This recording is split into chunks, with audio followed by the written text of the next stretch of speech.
오늘 본문 보니까요, 예수님께서 기도하시는 것으로 시작합니다. 예수님은 제자들을 데리고 갈릴리 바다 일대로 다니셨어요. 그러시면서 회당에 있던 귀신 들린 자에게 그 꾸짖어서 귀신을 내쫓아버리셨고, 열병 들어 누워있는 시몬, 제자 시몬의 장모의 병을 고치셨습니다. 그러자 사람들이 소문을 듣고 온 거예요. 난리가 난 거예요. 이 갈릴리 일대에 소문이 나기 시작을 했어요. 그래서 모든 병자들과 모든 귀신 들린 사람들을 다 데려와 가지고 각종 병이 든 많은 사람들을 고쳐달라고 하니까 예수님께서 고쳐주셨어요. 그리고 많은 귀신을 내쫓으셨습니다. 예수님은 벌써 시몬의 장모가 살고 있는 그 가버나움 마을에서는 유명 인사가 됐습니다. 그럼에도 불구하고 예수님은 그곳에 더 머물지 않고 싶으셨어요. 예수님께서 이 세상에 오신 목적은 전도하기 위함이라고 말씀하시면서 갈릴리에 있는 다른 지역으로 이제 이동하게 되었던 것입니다. 예수님께서 제자들에게 이 세상에 오신 목적을 분명하게 밝혀주셨죠. 그것은 바로 전도였습니다. 오늘 본문을 통해 예수님께서 어떻게 전도하셨는지를 우리는 알 수가 있는 것입니다. 예수님께서 내가 전도를 위하여서 왔노라? 그렇다면 우리는 전도를 위해서 살아가야 할 텐데, 우리 나름대로 하는 것이 아니라 예수님께서 하신 방법, 그 발자취를 따라서 우리도 전도를 위하여 살아가기를 원합니다. 여러분도 오늘 말씀을 통하여서 내가 예수님을 따라서 어떻게 전도를 위하여 살아갈 것인지 잘 준비되는 그런 은혜가 있기를 바랍니다. 어떻게 준비해야 될까요? 첫 번째입니다. 첫 번째는 기도로 준비합니다. 기도로. 35절을 읽어보겠습니다. 35절 읽습니다. 시작.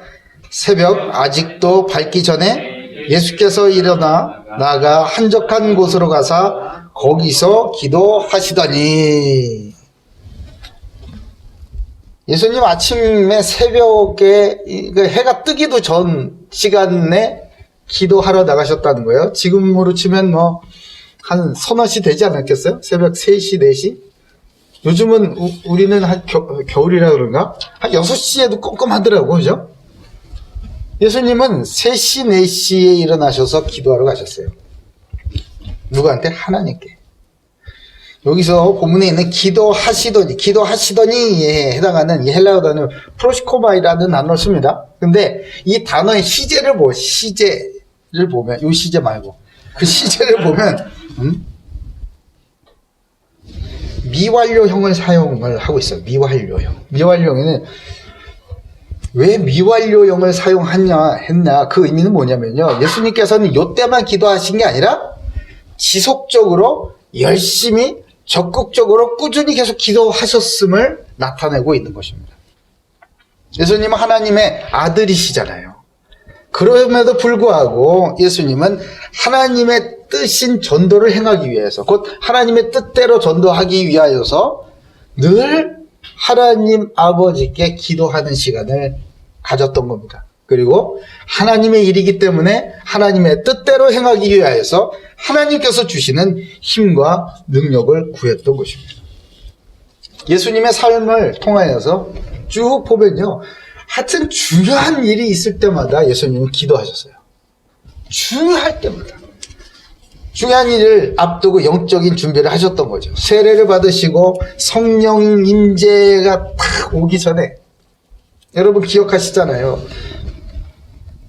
백성이 다 세례를 받을 때 예수님도 세례를 받으시고 기도할 때 하늘이 열리고 성령이 비둘기 같은 형체로 그 위에 강림하시더니 하늘로부터 소리가 나요. 너는 내 사랑하는 아들이야, 내가 너를 기뻐하노라.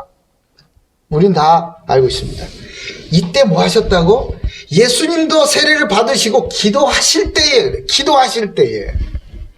그때에 하늘이 열리고 성령이 내리시고 하나님의 음성이 들렸다는 거예요.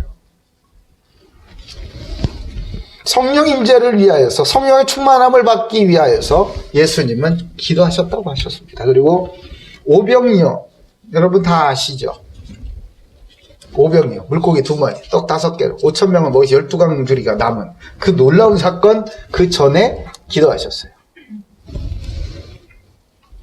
마가복음 6장 41절 보니까 예수께서 떡 5개와 물고기 2마리를 가지사 하늘을 우러러 축사하시고 떡을 떼어 제자들에게 주어 사람들에게 나누어 주게 하시고 또 물고기 2마리도 모든 사람에게 나누심에 축사하셨다 이 말에 기도하셨다는 거예요. 우리 밥 먹기 전에 기도하죠. 이 음식이 우리에게 약이 되게 하옵소서. 좋은 하나님의 은혜의 영양분이 되게 하여 주시옵소서.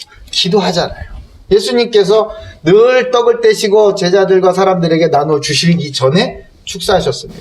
기도하셨습니다.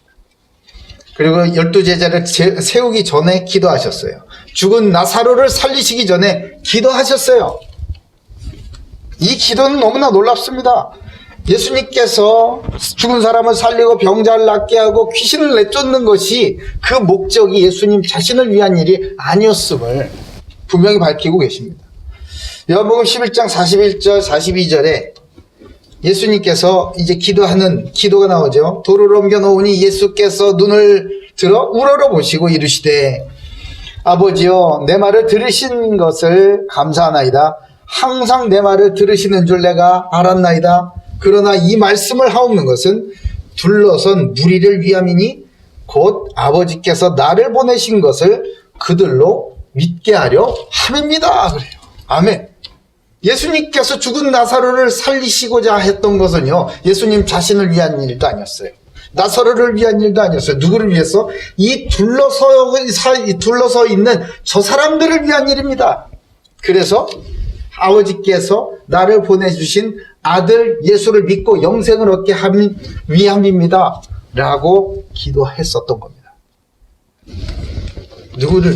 예수님의 기도하셨는데 기도의 목적은 뭐였다고요? 사람들을 위해서였어요. 사람들을 위해서. 그리고 십자가에 달리시기 전에 또한 기도하셨죠. 아버지의 뜻을 위하여서. 그리고 십자가 위에서도 기도하셨어요.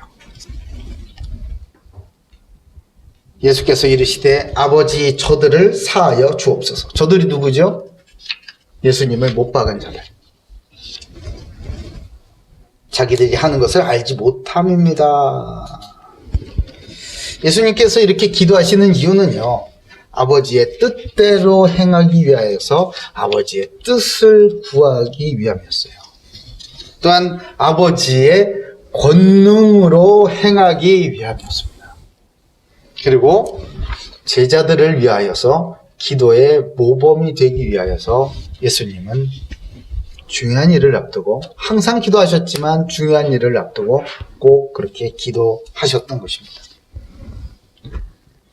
예수님은 중요한 일을 앞두고 기도하신 거예요. 예수님은 기도의 사람이었습니다. 그 중요한 일을 생명을 구원하는 전도를 위한 일이었습니다.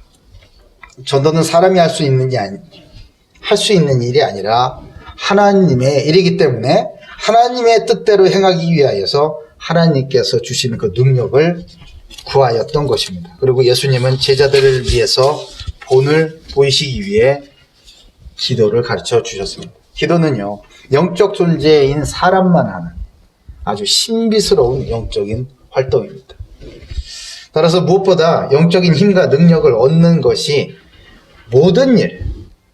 그 모든 일을 시작하기 전에 선행되어야 하는 필수적인 활동인 것입니다. 사랑하는 고대교회 모든 가족들은요, 예수님의 기도의 본을 받아서 하나님께서 기뻐하시는 전도를 위해 항상 기도함으로 하나님께서 주시는 능력과 큰 힘을 얻는 응답이 있기를 주님의 이름으로 축복합니다.